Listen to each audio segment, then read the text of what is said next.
श्री हरिवंश महाराज जी, आपके चरणों में कोटि कोटि प्रणाम।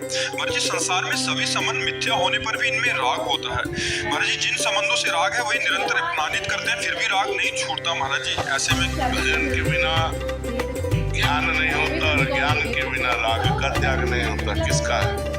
हाथ डट के भजन करे, अभी राग का त्याग हो जाएगा। उम्र क्या करोड़ों जन्म हो जाएंगे, नहीं छूटेगा राग। करोड़ों जन्म हो गए, जहाँ जन्मते वहीं राग कर बैठते हैं। राग तो हमारे साथ ही रहता है ना। जिनसे राग करते वो नहीं रहते साथ, लेकिन राग तो रहता है ना।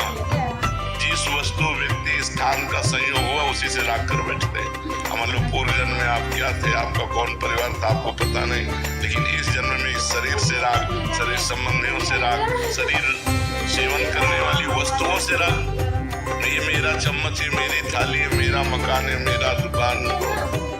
इसी राग का नाश हो जाए तो परमात्मा प्राप्ति हो जाए। इसी के लिए विवेक की जरूरत है। विवेक के द्वारा ही राग का नाश होता है, और विवेक होता है भजन और संत समागम से। डट के भजन करो। देखो मीरा जी ने डट के भजन किया तो कहती, मेरे तो गिरधर गोपाल दूसरों न कोई, दूसरों न कोई। ये दूसरों न कोई ही वैराग्य है।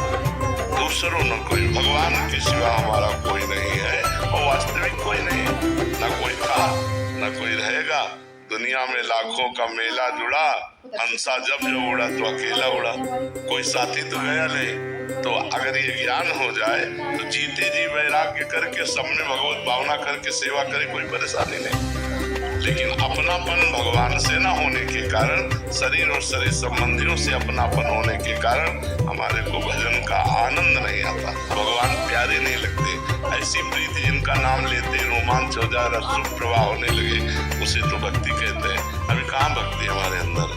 लड़का बहू की भक्ति है, परिवार की भक्ति है, नाना प्रकार के भोगों की भक्ति है, प्रभु की भक्ति कहाँ है? क्यों? असलियत में वो भक्ति आ जाए तो अभी आनंद आ जाए। तो नाम जप करो।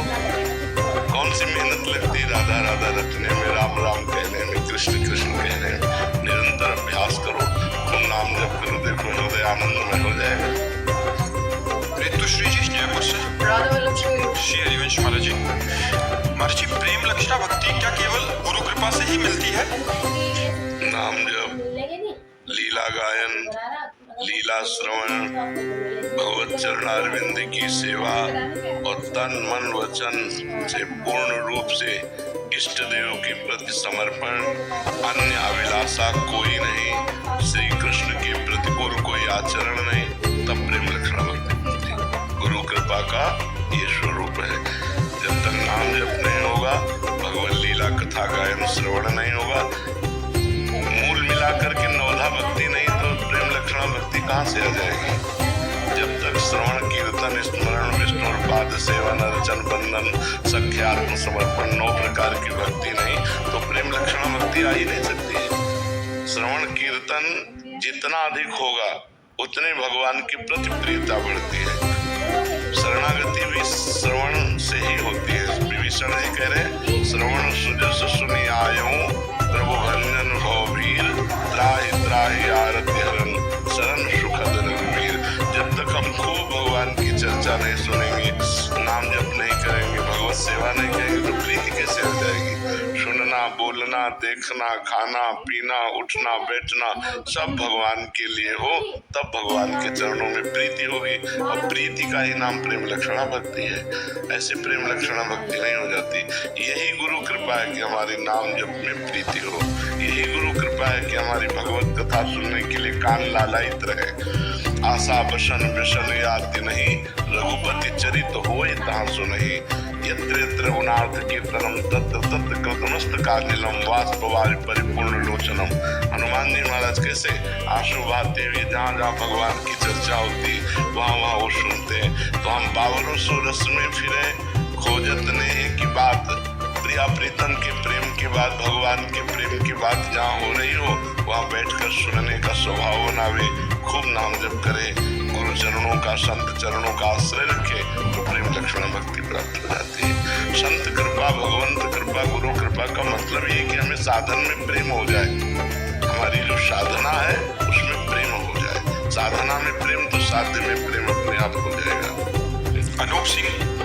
वर्तमान में किया जाता है।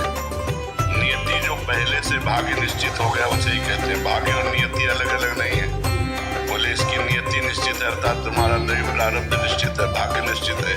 तो जो नियति शब्द है उसे भाग्य ही कहते हैं। कि नियति ने निश्चित कर दिया है वही होगा। नियति माने दैव, दैव माने प्रारब्ध, प्रारब्ध माने भाग्य।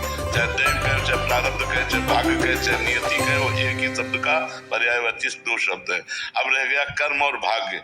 कर्म से ही भाग्य बनता है। तो जो पूर्व में हमने कर्म किए वो दो प्रकार के होते हैं, शुभ और अशुभ।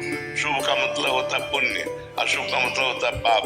पाप और पुण्य रूपी कर्म से ही हमारे इस शरीर का निर्माण हुआ है और शरीर का प्रारब्ध निश्चित है। किस समय कहाँ कौन सी गति अच्छी या बुरी होनी और नियति में पहले से लिखी। नियति माने भाग्य, भाग्य माने प्रारब्ध, प्रारब्ध माने दैव। समझ पा रहे हैं आप? तो अब हम जो कर्म कर रहे हैं वर्तमान में इसे क्रियमाण कहते हैं। क्रियमाण माने नवीन कर्म। अगर हमारे नवीन कर्म अच्छे हो तो पुराने कर्मों को रोल करके हम मंगल कर सकते हैं अपना, हम भगवत प्राप्ति कर सकते हैं। अगर नवीन कर्म भी बस दो ही रहे, शुभ और अशुभ, तो फिर भी हमारी दुर्गति रुकेगी नहीं। वो मनुष्य जन्म लेने के बाद भी पुनरपि जननम पुनरपि मरणम पुनरपि जननी जठरे शयनम ये होता रहे। समझ पा रहे हैं जी? राहुल जी और राहुल जी, महाराज जी, रामचरित मानस के अनुसार हनुमान जी ने रावण जी से कहा कि सबके देह परम प्रिय सबके स्वामी मारहु मोहि कुमारक। सबके देह परम प्रिय स्वामी मारहि मोहि कुमारक गामी। जिन मोहि मारा तिन में मारे, दिन पर बांधे तने तुम्हारे। हाँ, इसका क्या बात है? मेरा प्रश्न है कि देह भाव के त्याग और प्रभु की प्राप्ति के लिए शरीर को इतना कष्ट देना देह धर्म के विरुद्ध तो नहीं? अलग अलग संतों की रहनी देखी जाती है, गर्मियों में धूनी लगाए या सर्दियों में। वहाँ जो बात हो रही है वहाँ संतों से जोड़ रहे हो क्या? वहाँ राक्षसों से युद्ध करने की बात हो रही है। ये तो हम लोगों की कमी होती है कि कहीं की टांग, कहीं का हाथ, कहीं की आंख जोड़कर आकृति थोड़ी बना सकते हैं। वहाँ विषय क्या चल रहा है? राक्षसों को दंड देना। हनुमान जी से पूछते हैं कि तुम्हारा मैंने अपराध क्या किया? हमारा तुम्हारा कोई परिचय नहीं है। रावण पूछ रहा है तुम कोई राजा नहीं हो कि हमारा तुम्हारा वैर विरोध है? अशोक वाटिका को आके उजाड़ देना और हमारे अनुचरों को मारना। तो हनुमान जी उसी के अनुसार उत्तर देते हैं क्योंकि सामने देहाभिमानी रावण बैठा है। हनुमान जी परम ज्ञानी, ज्ञानी नाम अग्रगण्य। क्या उत्तर दे रहे हैं? बोले सबके देह परम प्रिय स्वामी मारे मोहि कुमारक गामी। तो जिन मोहि मारा तिन में मारे, तिन पर बांधे तने तुम्हारे। मोहि न कछु बांधे कहीं लाजा, किन चाहो निज प्रभु कर काजा। समझ पा रहे आप? उसका तात्पर्य देह की प्रियता दिखाना हनुमान जी को नहीं है। हनुमान जी को ऐसे देहाभिमानी को सिद्धांत वर्णन करना है कि मैंने ऐसे नहीं मारा है। सबके देह प्रिय, तुम्हारे अनुचरों ने मुझे मारा, मैंने उनको मार दिया। वहाँ बात यह है हनुमान जी परम ज्ञानी कोई देव प्रिय महात्मा थोड़ी है, वो तो परम ज्ञानी महात्मा। तो जो महात्मा जन तप करते हो भगवान के लिए शरीर को कष्ट देते हैं। शरीर का कष्ट कोई कष्ट नहीं है। यदि मन परमात्मानंद में है और गर्मी सर्दी और सब भूख प्यास, तो इससे कोई फर्क नहीं पड़ता है। प्रीति जब भगवान से हो जाती है तो शरीर का कोई भाव महत्व नहीं रहेगा। ये झूठा है ना? झूठा न ये कल था न कल रहेगा, केवल वर्तमान में दिखाई दे रहा है। कल नहीं था, कल नहीं रहेगा। मतलब कल का तात्पर्य है जैसे आपकी आयु कितनी है? हाँ, तो 30 वर्ष पहले नहीं था ये रूप, और पता नहीं 30 सेकंड बाद रहेगा कि नहीं, इसका भरोसा नहीं है। तो ये टिकाऊ चीज नहीं है। तो इससे हमने जो प्रियता कर रखी है उस प्रियता को तप के द्वारा नष्ट किया जाता है। ये तप है, गर्मी सर्दी वर्षा धूप प्यास मान अपमान, ये सब चाहे तप के अंतर्गत आता है। समझ पा रहे हैं? धन्यवाद जी। महाराज जी, एक बार आपने सत्संग में बताया था कि जैसे सोचोगे वैसा ही होगा। मैं रोज कहता हूँ हमारे माई श्यामा जी को रोज, मैं जैसा भी हूँ श्री जी का हूँ, और अंदर से ये भाव रखता हूँ कि श्री जी ने इस अधम जीव को हेतु की कृपा करके स्वीकार कर लिया। तो महाराज जी, क्या इस प्रकार मैं श्री जी के आश्रित हो जाऊंगा? नाम जब करते रहो, ऐसा सोचते रहो, हो जाओ, पक्का हो जाओगे, कोई संशय नहीं जी। वर्षा जी, श्री हरिवंश महाराज जी, गुरुदेव भगवान, सत्संग में आपने बोला कि दृढ़ आश्रय लेना चाहिए। आश्रय ले लिया है, पर यदि कोई काम किसी से होता है तो हम उससे उसके संबंध में उसके महाराज ये कहने का भाव है इनका, थोड़ा सा कह रहे हैं कि अगर किसी से काम होता है तो हम उसके सामने तो बोलना ही पड़ता है कि आपकी कृपा आपने करवाया, तो ये श्री जी की उस समय जब आप कह रहे हैं तो आपको संबोधन करो, सामने व्यक्ति है और भाव में इष्ट है कि आपकी कृपा से हमारी समस्या का समाधान हो गया। हम बार बार आपको नमन करते हैं या बार बार कृतज्ञता प्रकट करते हैं, लेकिन आप हम व्यक्ति को ना बोले, हम प्रभु को बोले, अपने इष्ट को बोले, क्योंकि सब में वही विराजमान है। संबोधन व्यक्ति को कर रहे हैं लेकिन भावना इष्ट की कर रहे हैं, इसमें कोई अंतर। जैसे कोई व्यक्ति आया, आपने बड़ी कृपा की, आप आके दर्शन दिए, हमें बड़ा सुख मिला आपको, तो अब आप शब्द तो एक व्यक्ति का लग रहा है लेकिन हम अपने इष्ट को बोल रहे हैं, तो हमारा कोई अनन्यता में फर्क नहीं होगा। आपने बड़ी कृपा की, आप बड़े करुणा में हैं, आपके दर्शन से हमें बड़ा सुख मिला। तो व्यक्ति अगर अपने को समझ रहा है तो वो समझा करे। हम तो अपने इष्ट से बोल रहे हैं, अपने परमात्मा से बोल रहे हैं, अपने श्री जी से बोल रहे हैं, अपने प्रभु से बोल रहे हैं। सिद्धार्थ सिंह जी हरदोई से। राधे राधे महाराज जी। महाराज जी, जब भी किसी ग्रंथ या शास्त्र को पढ़ता हूँ या सुनता हूँ उस दौरान मन में अनेक प्रश्न और तर्क उठते हैं। इसके समाधान के बिना यदि मैं आगे बढ़ने की कोशिश करता हूँ तो मन में और दुविधाएं उत्पन्न हो। इसीलिए कोई भी ग्रंथ स्वतंत्र रूप से पढ़ने के लिए नहीं कहा गया, गुरुमुख से सुनने के लिए कहा गया है। महापुरुष प्रथम सुने भागवत, भक्त मुख भगवत वाणी। भगवत वाणी गीता जी, भागवत जी, ये भक्त के मुख से सुने तो जो तुम्हारे प्रश्न होंगे उनका समाधान तुरंत होता चला जाएगा। अब जैसे कोई ग्रंथ यहाँ हो रहा हो, अब किसी का भी प्रश्न उठे तुरंत समाधान होता चला जाएगा। अब अंदर अभी मलिन मन है, कोई निर्मल मन में प्रश्न नहीं उठता।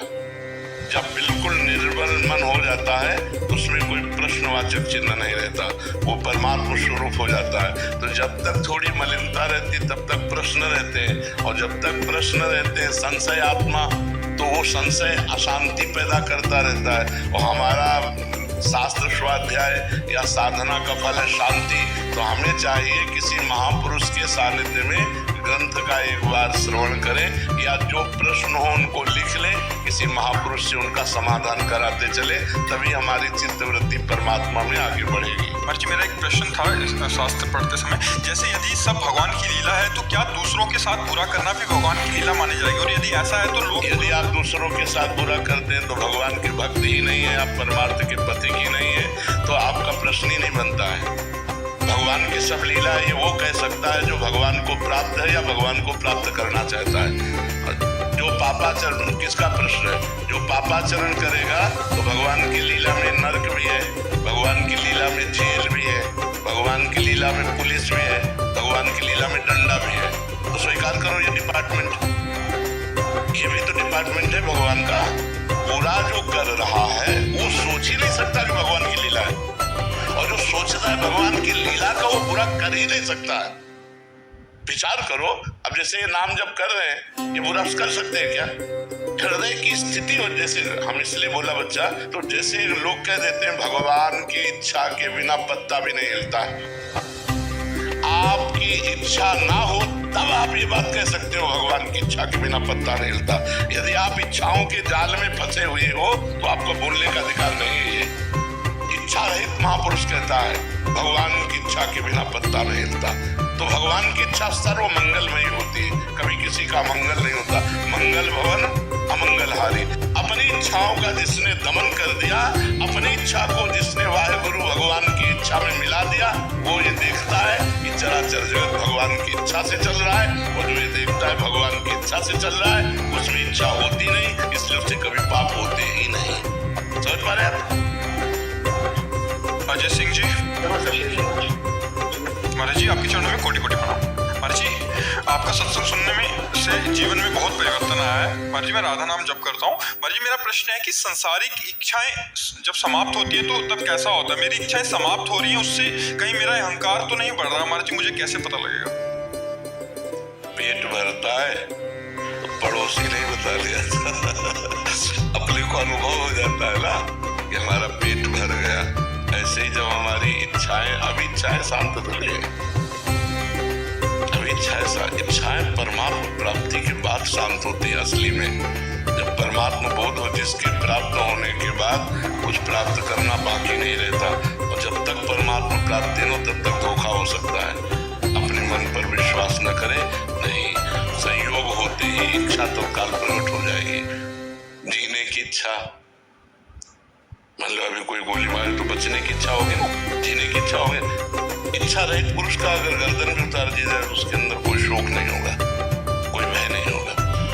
जब इच्छा रहित है तो भगवान उसके हृदय में प्रकाशित हो जाते हैं। चाह इच्छा, चाह रहित, चिंता रहित, मनुआ बेपरवाह, जिनको कछु न चाहिए वो साहन के साह, जाहि न चाहिए कबहु कछु, तो तुम सन सहज सने, बसो निरंतर दासुर, सो राउर निज के। अभी हम धोखे को सत्य न मान ले। अभी जब तक भगवान का साक्षात्कार न हो तो ये इच्छा बढ़ाते रहो कि मुझे भगवान मिले, मेरा भजन निरंतर बढ़ता रहे, मुझे साधु समागम मिले, मैं शास्त्र स्वाध्याय करूं, मेरे द्वारा कोई अधर्म न हो, ये इच्छा बढ़ाते रहो, अन्य इच्छाओं को काटते रहो। जब ये इच्छा परमात्मा प्राप्ति हो जाएगी